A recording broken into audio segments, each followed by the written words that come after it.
আল্লাহর কাছে কোন কাজ বা আমলগুলো বেশি পছন্দনীয় যার কারণে আল্লাহ স্বয়ং মুস্কি হাসেন। এবং আরেক হাদিসে আছে যার আমল দেখে আল্লাহ রাব্বুল আলামিন হাসেন, আল্লাহ রাব্বুল আলামিন তাকে অবশ্যই জান্নাত দেন এবং জাহান্নাম থেকে মুক্ত ঘোষণা করেন। আমি অনেকবার তওবা করেছি, প্রত্যেকবারই ভঙ্গ হয়েছে, তাহলে কি আমি মুনাফিক হয়ে গেছি? আমরা অনেক সময় না বিশেষ উদ্দেশ্য ছাড়া ফেসবুক বা মেসেঞ্জারে 3 বার কবুল বলি, তাতে কি আল্লাহর দরবারে বিয়ে কবুল হয়ে যাবে? এতে কি কোনো গুনাহ আছে? মহিলাদের জন্য তালিম জায়েজ জানি, কিন্তু বর্তমানে মহিলারা যে সন্তান সংসার রেখে 2-3 দিনের জন্য তালিমে চলে যায় দূর দূরান্তে, এটা ইসলামের দৃষ্টিতে কতটুকু বৈধ? বিভিন্ন এলাকায় অসুখ বিসুখ যাতে কম হয়, বার্ষিক সিন্নি, খোদাই সিন্নি, মহরমের সিন্নি নামে বিভিন্ন সিন্নি করা হয়, এগুলো করা কতটুকু বৈধ? এরপরে প্রশ্ন হলো, কেউ কালো জাদুগ্রস্ত হয়েছে এমন যদি জানতে পারে তাহলে তার করণীয় কি? মোজ ধোয়া পানি পান করলে নাকি হারাম হয়, আসলে হাদিসে এমন কিছু আছে কিনা? দাদার নামে নাতির নাম রাখা যাবে কিনা? আমাদের নবী হযরত মুহাম্মদ সাল্লাল্লাহু আলাইহি সাল্লামকে না সৃষ্টি করলে নাকি আল্লাহ তাআলা কোনো কিছু সৃষ্টি করতেন না, এটা কতটুকু সত্য? এরপর প্রশ্ন হলো, ভুল করে বা রাগের মাথায় যদি কসম করি কিন্তু পরে দেখা গেল আমি যেটা কসম করেছি যে আমি এটা কখনোই করব না, কিন্তু সেই কাজটা আমি বাধ্য হয়ে করে ফেললাম, তাহলে এই ক্ষেত্রে আমার করণীয়? মেয়েদের মডেলিং বোরকা পর্দার জন্য কতটুকু জায়েজ? আমি এখান থেকে গ্রামে যাব এবং ওই দিনই আবার চলে আসব, এক্ষেত্রে আমার নামাজ কি কসর করতে হবে?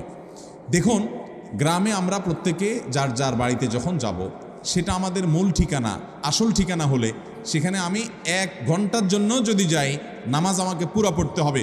নিজের স্থায়ী ঠিকানাতে কখনো কসর হয়? পথে কসর হবে। বাড়িতে যখন চলে গেছেন, আপনার বাড়ি কুমিল্লাতে, আপনার বাড়ি চট্টগ্রামে, আপনার বাড়ি বগুড়াতে বা খুলনাতে বা সিলেটে, আপনার বাড়ি যেখানেই হোক না কেন, যখন সফরের দূরত্ব হবে, নিজের স্থায়ী ঠিকানায় 1 ঘন্টার জন্য যদি যান, সেখানে পুরো নামাজ পড়তে হবে, কসর চলবে। কিন্তু কিছু লোক আছে, গ্রামে বাড়ি আছে ঠিক আছে, কিন্তু তাদের গ্রামের বাড়ি এখন আর স্থায়ী ঠিকানা না। ধরুন আপনি ঢাকা শহরে বাড়ি কিনছেন বা ফ্ল্যাট কিনছেন, পাসপোর্টে, এনআইডিতে, সরকারি সব কাগজে পত্রে ঠিকানাতে আপনি স্থায়ী ঠিকানাও এটা, বর্তমান ঠিকানাও এটা। গ্রামের বাড়ি আছে কিন্তু ওটা আপনার স্থায়ীও না, বর্তমান ঠিকানাও না, জাস্ট বেড়াইতে যান, ভাই ব্রাদাররা আছে, অন্যরা আছে, তাহলে ওইটাতে আপনি গেস্ট, সেখানে আপনি কসর পড়বেন। এবং এটা আপনার স্থায়ী এবং বর্তমান ঠিকানা হলে, অনেকে আছে বাড়িতে জমি জমা আছে, শুধুমাত্র থাকার ঘরবাড়িও নাই এবং ভাগযোগ হয়ে গেছে, সে শুধু গেস্ট হিসেবে যায়, ভাইদের মেহমান হয়ে যায়, তাহলে সে কসর পড়বে। আর না হলে স্থায়ী ঠিকানায় গেলে 1 ঘন্টার জন্য সে কি করতে হবে? পুরো নামাজ পড়তে হবে, যদি স্থায়ী ঠিকানা হয় তার গ্রাম। এরপরে প্রশ্ন হলো, আমি অনেকবার তওবা করেছি, প্রত্যেকবারই ভঙ্গ হয়েছে, তাহলে কি আমি মুনাফিক হয়ে গেছি? না ভাই, তওবা হওয়ার পর তওবা ভেঙে যাওয়াটা অস্বাভাবিক নয়। আপনারা খুশি হবেন শুনে, আমাদের রব আল্লাহ রাব্বুল আলামিনের একটা গুণবাচক নাম হলো তাওয়াব। কি নাম ভাই? তাওয়াবের মানে জানেন? আল্লাহু আকবার। রিপিটেডলি, বারবার যিনি বান্দার তওবা কবুল করেন। এই জন্য ভাই, একবার গুনাহ হয়ে গেছে, আল্লাহর কাছে তওবা করেছেন, চেষ্টা করছেন যে আর যেন না হয়, কিন্তু আবার শয়তান কাত করে ফেলে দিয়েছে, আবারও তওবা করে ফেলবেন এবং দুর্বল হবেন না। এখানে ইবলিস আপনাকে বলবে, তুই এতবার একই কাজ করে তওবা করছস আল্লাহর কাছে, আবার কোন মুখে তওবা করবি? থাক, বাদ দে। আপনার তওবা থেকে দূরে সরাবে। এটা হলো শয়তানের সবচেয়ে বড় অস্ত্র। কখনো নিরাশ হওয়া যাবে না। তওবা আগের বারের চাইতে পরের বারটা আরো স্ট্রং করবেন, যে ঠিক আছে আগের বারটা তওবা আমি দুর্বল ছিল, এটাকে আরো স্ট্রং করব, চেষ্টা করবো না ইনশাআল্লাহ। তাহলে তওবা বারবার করতে হবে, বারবার করতে হবে। ভেঙে গেলে আরো শক্ত, হার্ডলি তওবা করতে হবে, নিজের প্রতি নিজে শাসন চালাতে হবে, এভাবে ইনশাআল্লাহ সামনে আগাইতে হবে। ভারতবর্ষের একজন কবি বলেছেন, আরে ইয়ে কুস্তি তো হয় অমর ভর কি, কবি ও দাবালে কবি তু দাবালে।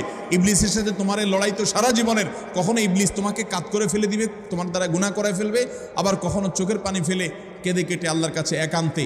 ভাইরা, কিছু নির্জন সময় কাটানো দরকার। আমাদের কোনো নির্জন সময় নাই। নির্জন সময় হলে ওই মোবাইলে আমরা ঢুকে পড়ি, মোবাইল টোবাইল বন্ধ করে ফেলে দিনে রাতে 24 ঘন্টার ভিতরে 5 ওয়াক্ত নামাজের পরে আগে যে কোনো সময় অন্তত 2-4-5টা মিনিট একটু চিন্তা ভাবনা করবেন, একটু নিজের হিসাব মিলাবেন, আল্লাহর সাথে কথা বলবেন। আজকে একটা গুনাহ হয়ে গেছে, আজকে একটা কাস্টমার মহিলা আসছে, তার সৌন্দর্য দেখে তাকে নিয়ে বাজে চিন্তা জল্পনা কল্পনা করেছি, নোংরামি করেছেন, গুনাহ কাজ করেছেন। কোনো কাস্টমার এসেছে, তার সাথে ফাঁকি ঝুঁকি দিয়েছেন, 2 নাম্বারই করেছেন, মিথ্যা কথা বলেছেন, কিনা দর এত আসে বলেছেন, আসলে এত আসে নাই। এই যে মিথ্যা বলেছেন কয়টা টাকার জন্য, এই টাকা দুনিয়াতে থেকে যাবে, মিথ্যাটা আপনার আমলনামা যুক্ত হয়ে আখিরাতে যাবে। এইসব কথা চিন্তা করে আল্লাহর কাছে চোখের পানি ফেলে একান্তে, আল্লাহ করে ফেলেছি আজকে শয়তানের পালায় পড়ে, আল্লাহ খেয়াল ছিল না, আপনি মাফ করে দেন।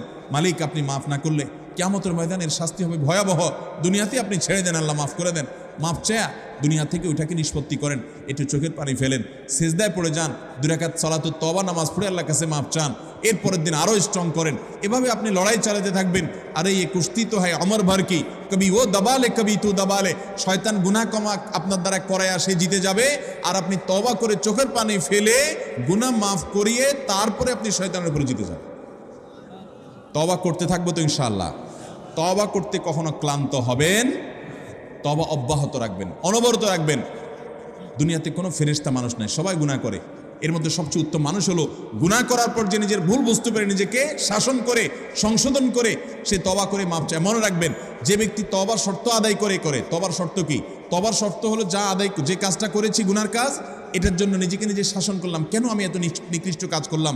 আল্লাহ আমার প্রতি কত ইহসান করেছেন, কত অনুগ্রহ করেছেন, আমার জীবনে কত বিপদ এসেছে, আল্লাহ উদ্ধার করেছেন, তাহলে আমি কেনই গুনার কাজটা করলাম? নিজেকে শাসন করা, ভবিষ্যতে না করার পরিকল্পনা করা, লজ্জিত হয়ে চোখের পানি ফেলে আল্লাহর কাছে মাপ চাওয়া, এই কাজটা যদি আপনি বারবার করেন, আপনি নিশ্চিত থাকতে পারেন আপনার তওবা দিন দিন আস্তে আস্তে স্ট্রং হবে এবং একটা সময় আপনি গুনাহ ছাড়তে পারবেন ইনশাআল্লাহ। এই জন্য তওবা কখনো ছাড়া যাবে, যতবারই তওবা ভাঙুক, তওবা আরও স্ট্রং করে করতে হবে। এরপরে প্রশ্ন হলো, কেউ কালো জাদুগ্রস্ত হয়েছে এমন যদি জানতে পারে তাহলে তার করণীয় কি? এ বিষয়ে আমরা বিভিন্ন জায়গায় প্রশ্ন পাই, ভালো করে শুনে রাখেন। বিশেষ করে আপনারা পুরান ঢাকার কাছাকাছি এলাকার মানুষ, পুরান ঢাকায় সবচেয়ে বেশি, চট্টগ্রামে প্রচুর পরিমাণে আছে। আমাদের দেশে এখন ব্ল্যাক ম্যাজিক, কালো জাদু যেটাকে আমরা বলি, এই কালো জাদু টোনা এগুলো এই পরিমাণ বাড়ছে। আমি সারা দেশে ঘুরে বেড়াই, শত শত হাজার হাজার মানুষের প্রশ্ন আমার কাছে আসে। প্রতি সপ্তাহে অ্যাভারেজ আমার কাছে অন্তত 25 থেকে 30 হাজার প্রশ্ন মানুষের আমার কাছে আসে। আলহামদুলিল্লাহ, শুধুমাত্র শুক্রবারের লাইভে আমাদের 15 থেকে 20 হাজার 1 ঘন্টার মধ্যে প্রশ্ন আসে। এই হাজার হাজার প্রশ্ন নিয়ে আমরা কাজ করি। মানুষের অবস্থা আমি জানি এই প্রশ্নগুলোর মাধ্যমে। এই দেশে প্রতিটা ঘরে ঘরে ব্ল্যাক ম্যাজিকের রুগী আছে। আল্লাহ যাকে বাঁচাইছে তারা ভিন্ন, কিন্তু আমি দায়িত্ব নিয়ে বলতে পারি ম্যাক্সিমাম ফ্যামিলিতে ব্ল্যাক ম্যাজিকের রুগী ভরা, আমরা টেরও পাচ্ছি না। ছোট পোলাপান, অস্বাভাবিক চিল্লাচিল্লি, অস্বাভাবিক দুষ্টামি, ওই দুষ্ট জিনের উপদ্রব অথবা ব্ল্যাক ম্যাজিক। অসুস্থ, কোনোভাবে ভালো হচ্ছেন না, বহু ট্রিটমেন্ট করছেন, চেক আপ করেছেন, ডায়াগনোসিস হচ্ছে না। সবসময় নিশ্চিত না, কিন্তু অনেক ক্ষেত্রেই এগুলা ব্ল্যাক ম্যাজিকের রুগী হওয়ার সম্ভাবনা। আপনারা দেখবেন ফেসবুকে ইদানিং এই উৎপাত বেশি বাড়ছে। বিভিন্ন পোস্টের কমেন্টে দেখবেন পোস্টার দিয়া প্রচার করে তান্ত্রিক অমুক কামরূপ কামাখ্যা থেকে প্রশিক্ষণপ্রাপ্ত। দেখছেন নি? এগুলো হলো শয়তানের খালাতো ভাই, সাক্ষাৎ খালাতো ভাই।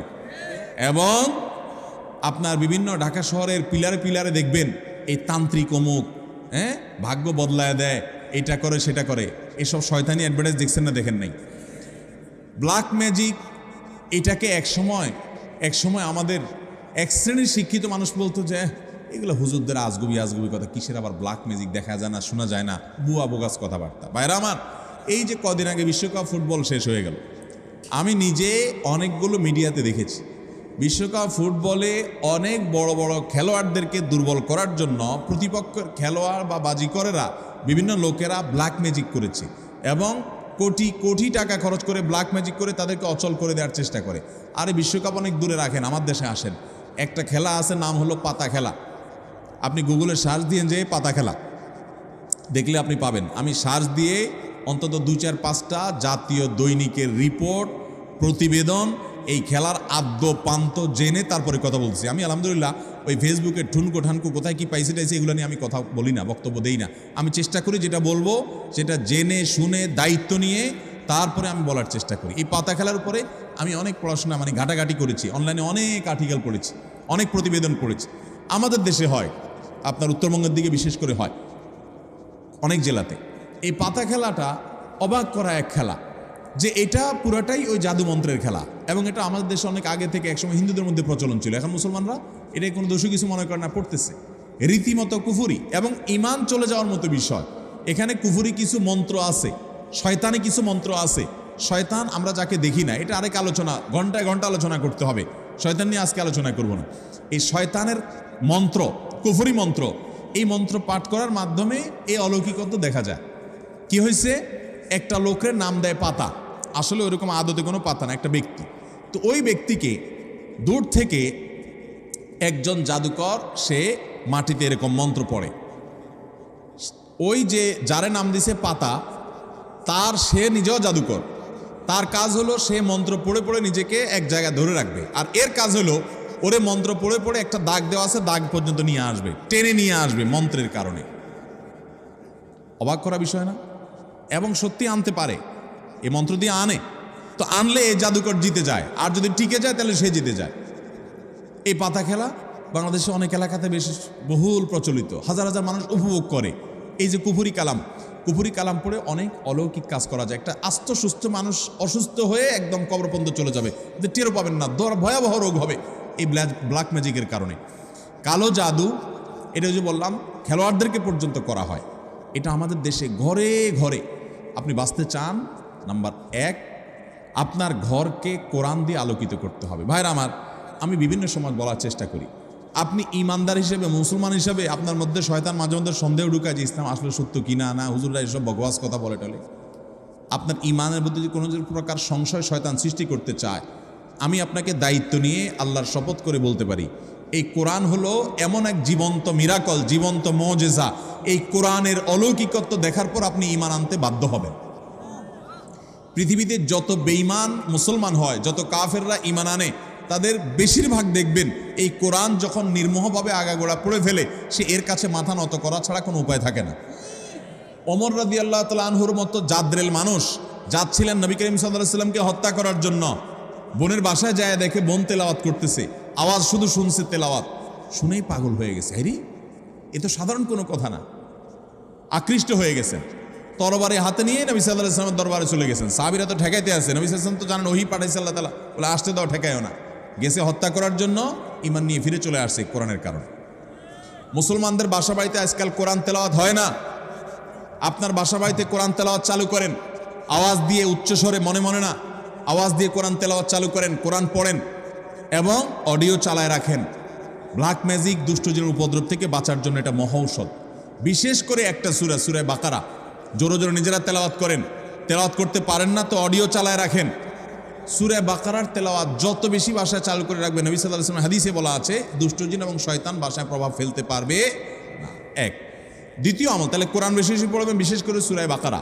দ্বিতীয় আমল হলো সকাল সন্ধ্যার দোয়া এবং জিকির, এগুলা নিয়মিত পড়বেন, এগুলা রক্ষা কবচের মতো কাজ দেয়। তৃতীয় আমল হলো ঘরের মধ্যে কোনো হারাম জিনিস রাখবেন না, ছবি টবি এটা সেটা রাখবেন না, এবং গুনাহমুক্ত রাখবেন বা ঘরকে। 4 নম্বর আমল হলো যতবার বাসায় ঢুকবেন বিসমিল্লাহ পড়ে ঢুকবেন, বের হওয়ার সময় বিসমিল্লাহ পড়ে বের হবেন। টয়লেটের দরজাগুলো বন্ধ রাখবেন, ঢুকতে বিসমিল্লাহ পড়ে ঢুকবেন, এই দোয়া পড়ে ঢুকবেন, বের হওয়ার সময় দোয়া পড়ে বের হবেন। খাওয়ার সময় বিসমিল্লাহ পড়ে খাবেন, প্রত্যেকটা কাজে বিসমিল্লাহ করবেন, শয়তান অংশগ্রহণ করতে পারবে না ইনশাআল্লাহ। আর বিশেষভাবে 3 কুল সকাল সন্ধ্যা, কুল হুয়াল্লাহ, কুল আযুল ফালাক, কুল রাব্বিন নাস, 3 বার সকাল সন্ধ্যার আমলের মধ্যে এটা চলে আসছে। আলাদা করে এটা রাতে, সকাল সন্ধ্যায় বিভিন্ন সময় পড়বেন ইনশাআল্লাহ। বিদিন আল্লাহ তাআলা এই দুষ্টজিন এবং ব্ল্যাক ম্যাজিক থেকে বেঁচে থাকার তৌফিক দান করবেন। বিভিন্ন এলাকায় অসুখ বিসুখ যাতে কম হয়, বার্ষিক সিন্নি, খোদাই সিন্নি, মহরমের সিন্নি নামে বিভিন্ন সিন্নি করা হয়। এগুলো করা কতটুকু বৈধ? অসুখ বিসুখ হলে আল্লাহর কাছে তওবা ইস্তেগফার করবেন, দোয়া পড়বেন এবং ডাক্তারের কাছে যাবেন। অসুখ বিসুখের জন্য দান সাদাকা করবেন। কিন্তু এই যে আপনার সিন্নি দেওয়া মানে হলো, ধরেন আপনার এই উপলক্ষে মিলাদের আয়োজন করলেন, নবী করিম সাল্লাল্লাহু আলাইহি ওয়াসাল্লাম বা সাহাবা একরাম কেউ এরকম অসুখ বিসুখ হলে, বিপদ আপদ হলে এরকম কোনো কাজ করতেন বলে আমাদের জানা নাই। বিধায় খেয়াল রাখতে হবে যে এগুলা কোনো সুন্নাহসম্মত আমল না। মহিলাদের জন্য তালিম জায়েজ জানি, কিন্তু বর্তমানে মহিলারা যে সন্তান সংসার রেখে 2-3 দিনের জন্য তালিমে চলে যায় দূর দূরান্তে, এটা ইসলামের দৃষ্টিতে কতটুকু বৈধ? এটা সম্পূর্ণ অবৈধ কাজ। অনেক জেলাতে আছে মহিলারা স্বামীর সংসার রেখে অনেক দূরে চলে যায় আরেক জেলাতে, এবং এইসব তালিমের জন্য মহিলাদেরকে যারা ফুসলায়, সংসার রেখে ছেলে মেয়ে রেখে চলে যায়, তারা বলে আরে আল্লাহর নির্দেশ বড় না স্বামীর নির্দেশ বড়, রাখো তোমার স্বামীর নির্দেশ মানা লাগবে না। তো আল্লাহ কি তোমার আরেক জেলা যাওয়ার নির্দেশ করছে? কোথায় কোরআনে বলছে যে অমুক জেলা যাও? এগুলো সব শয়তানের বুঝ। স্বামী অথবা বাবা, বড় ভাই, অভিভাবকের নির্দেশ বাদ দিয়া মাহরাম ছাড়া যদি আরেক জেলা সফর করে, আরে মাহরাম ছাড়া তো হজ করা পর্যন্ত জায়েজ নাই। এক সাহাবী জিহাদে যাবে নবী সাল্লাল্লাহু আলাইহি ওয়াসাল্লামের সাথে, নবী সাল্লাল্লাহু আলাইহি ওয়াসাল্লাম যখন শুনছেন ওনার স্ত্রী হজ করতে যাবে, বলছেন যে তোমার জিহাদে যাওয়া লাগবে না, যাও তোমার স্ত্রীর সঙ্গ দাও, কারণ তার সফরে মাহরাম হিসাবে তুমি তার সাথে থাকতে হবে। বিধায় এই তালিমের নামে এক জেলা থেকে আরেক জেলা মাহরাম ছাড়া যদি এরকম যায়, তাহলে সেটা জায়েজ হবে না, গুনাহ হবে। এরপরে প্রশ্ন হলো, ভুল করে বা রাগের মাথায় যদি কসম করি কিন্তু পরে দেখা গেল আমি যেটা কসম করেছি যে আমি এটা কখনোই করব না, কিন্তু সেই কাজটা আমি বাধ্য হয়ে করে ফেললাম, তাহলে এই ক্ষেত্রে আমার করণীয় কি? এই ক্ষেত্রে আপনার করণীয় হলো কাফফারা দিবেন। কসমের কাফফারা হলো হয় 10 জন মিসকিনকে খাদ্য দান করবেন, আর না হলে 3 দিন রোজা রাখবেন। বাস, তাহলে কসমের কি হয়ে যাবে? কাফফারা হয়ে যাবে। আল্লাহর কাছে কোন কাজ বা আমলগুলো বেশি পছন্দনীয় যার কারণে আল্লাহ স্বয়ং মুস্কি হাসেন? আল্লাহ রাব্বুল আলামিনের হাসিটা তার শান অনুযায়ী কেমন সেটা আল্লাহ ভালো জানেন। তবে হাদিসে বিভিন্ন বর্ণনা থেকে আসে যেটি হয়, বিশেষ করে শীতের সময় যখন কনকনে ঠান্ডা শীত উপেক্ষা করে কেউ যখন উঠে নামাজে দাঁড়িয়ে যায়, নবী করিম সাল্লাল্লাহু আলাইহি সাল্লামের হাদিসে লেখা আছে যে আল্লাহ রাব্বুল আলামিন বান্দার এই আমলটা দেখে হেসে দেন। এবং আরেক হাদিসে আছে, যার আমল দেখে আল্লাহ রাব্বুল আলামিন হাসেন, আল্লাহ রাব্বুল আলামিন তাকে অবশ্যই জান্নাত দেন এবং জাহান্নাম থেকে মুক্ত ঘোষণা করেন। এই জন্য শীতের দিনে ফজরের নামাজ, তাহাজ্জুদের নামাজের গুরুত্ব অন্য সময়ের চাইতে অনেক বেশি। আমি একজন যুবক, আমরা অনেক সময় মজার ছলে বা বিয়ের উদ্দেশ্যে না, বিশেষ উদ্দেশ্য ছাড়া ফেসবুক বা মেসেঞ্জারে 3 বার কবুল বলি, তাতে কি আল্লাহর দরবারে বিয়ে কবুল হয়ে যাবে? এতে কি কোনো গুনাহ আছে? পোলাপান বাদরামি করার জিনিস খুঁজে পাও না? অনেক পোলাপান এগুলো করে। এমনকি এই যে নাটক সিনেমাতে অনেক সময় অভিনয়ের অংশ হিসাবে এগুলো করে না অভিনেতারা? এদের মধ্যে কেউ যদি মুসলমান হয়, কারণ যদি আল্লাহর প্রতি বিশ্বাস না থাকে তার কথা ভিন্ন হয়, বেঈমান নিয়ে আমাদের আলাপ নাই। যে মুসলমান, যে আল্লাহর প্রতি ঈমান আছে, তার জানতে হবে নবী করিম সাল্লাল্লাহু আলাইহি সাল্লাম বলেছেন, সালাতুন জিদ্দুহুন্না জিদ্দুন ওয়া হাজলুহুন্না জিদ্দুন। 3টা বিষয় সিরিয়াসলি করলে যা হবে, দুষ্টুমি, রসিকতা, অভিনয়, মজা করে করলে তা হয়ে যাবে কাহিনী বড় খতরনাক, বড় জটিল। অতএব আপনি দোস্ত দুষ্টামি করে কোনো ক্লাসমেট মেয়েকে বললেন অন্য 2-3 দোস্তের সামনে যে আমি ওরে বিয়ে করলাম, এবং সেও অ্যাডাল্ট, আপনিও অ্যাডাল্ট, 2 জন সাক্ষীও আছে। আর বিশেষ করে নাটকে যেটা হয় যে অভিভাবক অনেক সময় থাকে, যদি সত্যিকারের অভিভাবক থাকে, ওখানে তো সব বকওয়াস অভিভাবক। মেয়েদের তো বিয়ে অনেকগুলো আমাদের মতো মেয়েদের বিয়ে অভিভাবক ছাড়া হয় না, কিন্তু হানাফি মাযহাব অনুযায়ী অভিভাবককে জরুরি না, যদি অ্যাডাল্ট হয়ে যাবে তাহলে সেক্ষেত্রে হানাফি মাযহাবের আলোকে এই বিয়ে হয়ে যাবে। 2 জন সাক্ষীর সামনে শুধু বলছেন প্রস্তাব, সে বলছে কবুল, দুষ্টামি করে বলছেন, বাস কাহিনী খতম হয়ে গেছে। কথা বুঝেন নাই? খুব জটিল একটা বিষয়। ঠিক তালাকের বিষয়টাও এরকম। আপনি বলবেন যে হুজুর আমি তো আসলে তালাকের উদ্দেশ্যে বলি না, আমি তো ভয় দেখানোর জন্য বলছিলাম, কাম হয়ে যাবে, এরপর আর এসব বলে লাভ হবে না। অতএব এগুলো সাবধানে করতে হবে। আল্লাহ আমাদেরকে এই সমস্ত বিষয়, হেয়ালিপনা, দুষ্টমি, এগুলো থেকে বেঁচে থাকার তৌফিক দান করুন। সব জায়গায় ফাজলামি না। আমাদের নবী হযরত মুহাম্মদ সাল্লাল্লাহু আলাইহি সাল্লামকে না সৃষ্টি করলে নাকি আল্লাহ তাআলা কোনো কিছু সৃষ্টি করতেন না, এটা কতটুকু সত্য? এরকম একটা হাদিস আছে, কিন্তু সেই হাদিসকে মুহাদ্দিসগণ, হাদিস বিশারদ, বিশ্লেষকগণ এই হাদিসকে জাল হাদিস হিসাবে চিহ্নিত করেছেন। এর সনদ বিশুদ্ধতার সূত্রে বর্ণিত নয়। লাউলা খুলিকতু লামা খুলিকাতিল আফলাক। নবী সাল্লাল্লাহু আলাইহি সাল্লাম যদি সৃষ্টি না হতেন, আসমান জমিন সৃষ্টি হতো না। ভাইরা আমার, নবী সাল্লাল্লাহু আলাইহি সাল্লামের মর্যাদা বলার জন্য মিথ্যা হাদিস বলার কোনো দরকার নাই। আল্লাহ তাআলা তার নবী সাল্লাল্লাহু আলাইহি সাল্লামকে, তার হাবিবকে এমনি মর্যাদা দিয়েছেন, তার জন্য ভুয়া হাদিস বানানোর কোনো দরকার। তিনি সকল নবী রাসূলদের মধ্যে শ্রেষ্ঠ, তাকে আল্লাহ মেরাজে ডেকে নিয়ে সম্মানিত করেছেন, তাকে আল্লাহ তাআলা কিয়ামতের ময়দানে হাউজে কাউসার দান করবেন, তার শাফাআত হবে সবচেয়ে বড় শাফাআত, শাফাআতে কুবরা। তাকে আল্লাহ তাআলা কত মর্যাদা দিয়েছেন। অতএব ভুয়া ভিত্তিহীন হাদিস বলার দরকার নাই। বুখারীর হাদিসে আসছে, তিনি বলেছেন লা তুতরুনি কামা আতরাতিন নাসারা ইবনে মারইয়াম। খ্রিস্টানরা ঈসা আলাইহিস সালামের মর্যাদা বেশি বলতে গিয়ে ওনাকে আল্লাহর সন্তান বানায়া ঈমান হারা হয়ে গেছে। তোমরা আমার মর্যাদা বলতে গিয়ে এরকম সীমা লঙ্ঘন করবা না। এরপরে প্রশ্ন হলো, মোজ ধোয়া পানি পান করলে নাকি হারাম হয়, আসলে হাদিসে এমন কিছু আছে কিনা? মোজ ধোয়া পানি খেলে বা মোজ লাগলে কোনো কিছু খেতে গেলে সেটা হারাম বলে হয়। হারাম তো পরের কথা, অনেকে বলে মাকরুহ। হারামও হবে না, মাকরুহও হবে না, কারণ মোজ যদি থাকে আর পানি যদি আপনি খেতে যান তো একটু আধটু লাগবেই লাগবে, যত ছোট থাকুক একটু হইলেও লাগবে। এখন যদি বলেন যে না আমি লাগাবো না, তাহলে মোজ বড় রাখতে হবে অনেক, এবং সে মোজ কিছু একটা দিয়ে চিমটি দিয়ে ধরে মুঠে ধরে তারপর খাইতে হবে। এছাড়া তো আমি কোনো উপায় দেখি না, কারণ যদি ছোট ছোট মোজ হয়, পানি খাবেন আর লাগবে না, তাহলে ঠোঁট ধরে উঠে রাখতে হবে। তাহলে বোঝা গেল এটা ভুয়া, ভিত্তিহীন কথা। মোজ যদি লেগে যায়, ইচ্ছাকৃত তো মোজ ধোয়া পানি, মোজ ধোয়া খানা, মোজ লাগলে সেটা খাবেন না আপনি, কারণ হলো সেটা তো আর পরিষ্কার করে হওয়ার সময় জীবাণু থাকতে পারে, ধুলাবালি থাকতে পারে। ইচ্ছাকৃত এটা করেও না কেউ, কিন্তু অনিচ্ছাকৃত যেটুকু লেগে যায় এটার কারণে হারাম তো দূরের কথা, মাকরুহ হবে না। এটা ভিত্তিহীন কথা। কথা বুঝাতে পারছি?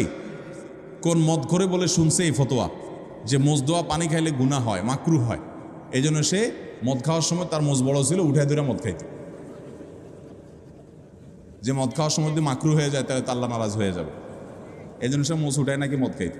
আল্লাহ জানে সত্য না মিথ্যা, ঘটনা শুনছি আমরা অনেক ছোটবেলা থেকে। তো যাই হোক, তো মোজ দোয়া পানি খেলে বা কিছু খেতে গেলে মোচে লেগে গেলে আসলে কোনো গুনাহ হবে। দাদার নামে নাতির নাম রাখা যাবে কিনা? দাদার নামে নাতির নাম তো পরের কথা, বাপের নামেও পোলার নাম রাখা যাবে, কোনো অসুবিধা নাই। আমাদের দেশে সবাই ইউনিক নাম খোঁজে, ইউনিক। টল্টু, বল্টু, নান্টু, পিন্টু, গিন্টু, গেংটু, কি আজিব আজিব নাম খোঁজে সব।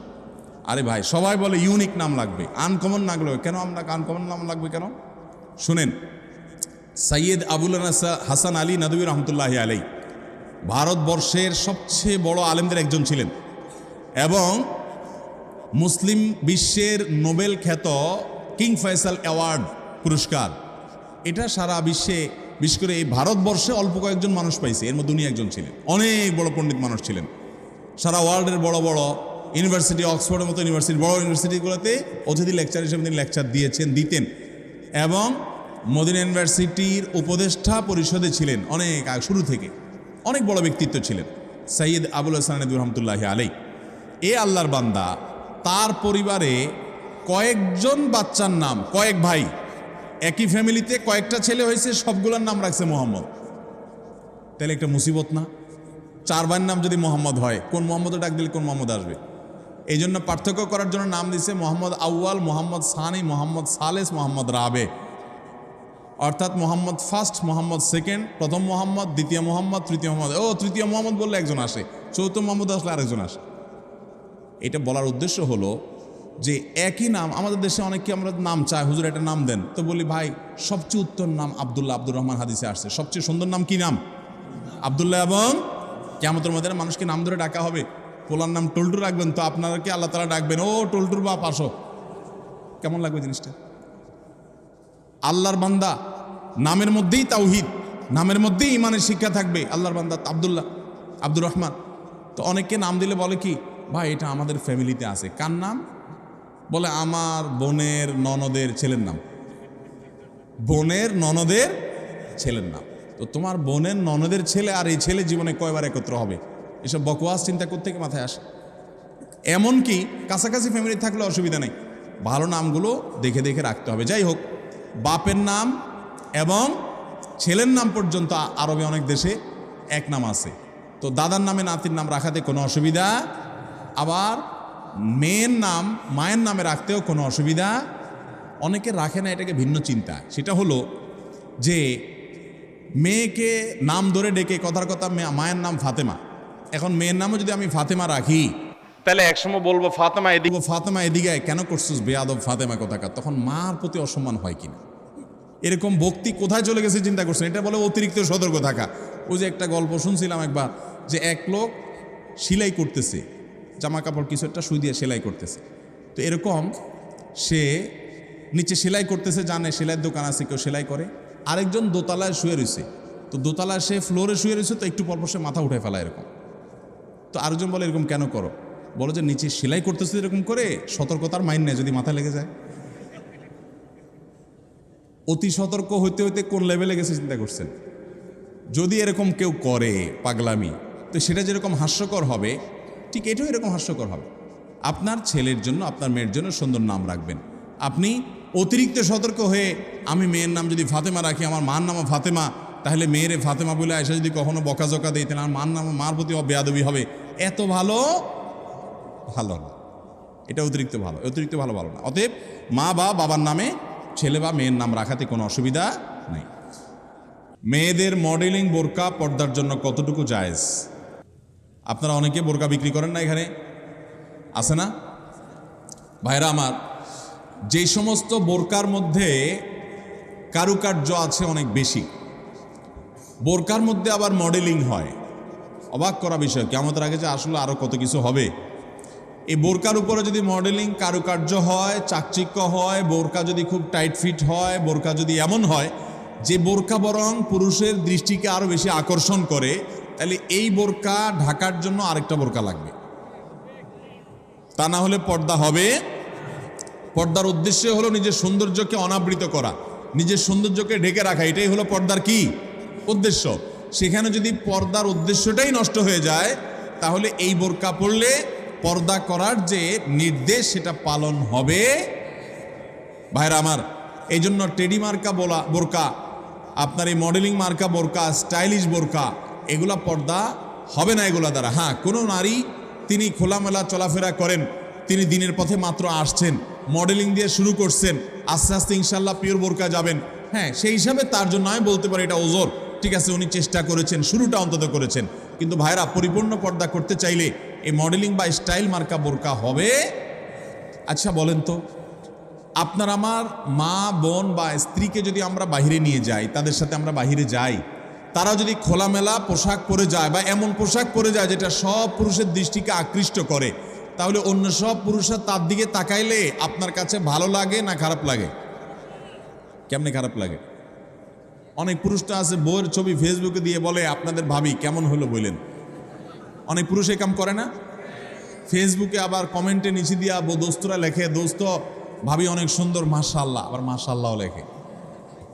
এরপরে আবার দোস্ত আবার রিপ্লাইতে দেয় কি, ধন্যবাদ দোস্ত, মানে আমার বউরে তুই সুন্দর বলছস, তার মানে তুই দেখছস, মনে মনে জল্পনা কল্পনা করছস, করে আবার লিখছস, এই জন্য তোর ধন্যবাদ।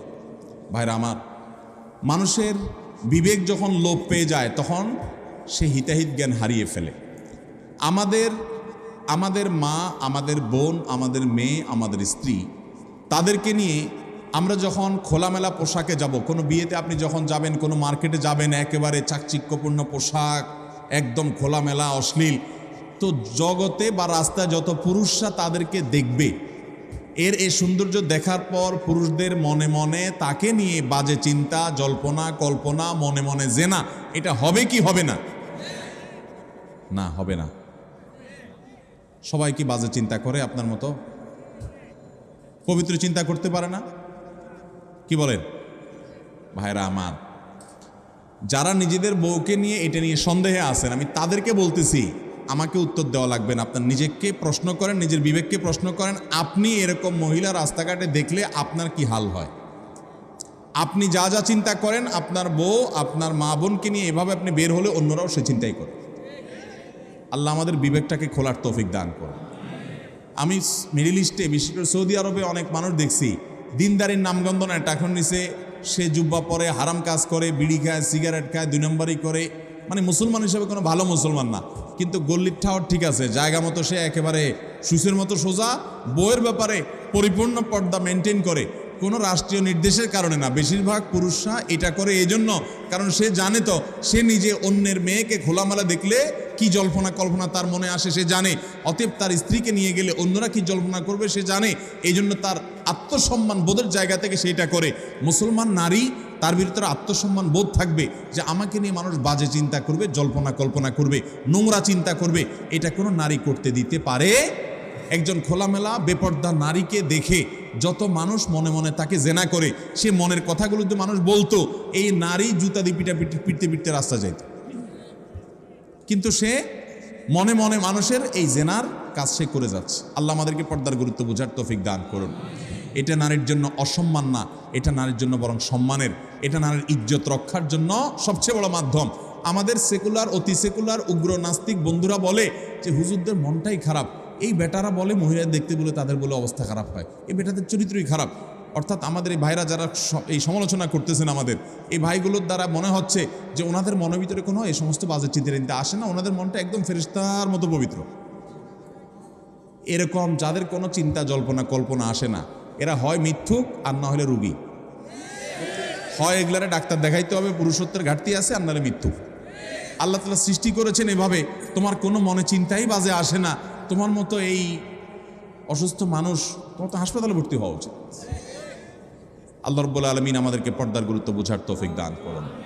অনেক পুরুষ আছে নিজের বউয়ের জন্য চাকচিক্যপূর্ণ বোরকা পরে নিয়ে যান। না ভাই, আপনার বউর যত সাজগোজ সব বাসা বাড়িতে হবে একান্তে। আপনি বাইরে রাস্তাঘাটে কেন বিলে বেড়াচ্ছেন? মহর দিয়ে বিয়ে করছেন আপনি, আর রাস্তাঘাটে মানুষকে দেখা বেড়াচ্ছেন। আত্মসম্মান বোধ থাকা উচিত। আল্লাহ আমাদেরকে পর্দার গুরুত্ব বোঝার তৌফিক দান করুন। তাহলে স্টাইলি বোরকা এগুলো পড়লে কিন্তু কাজ হবে না, বোরকার কাজ হবে না।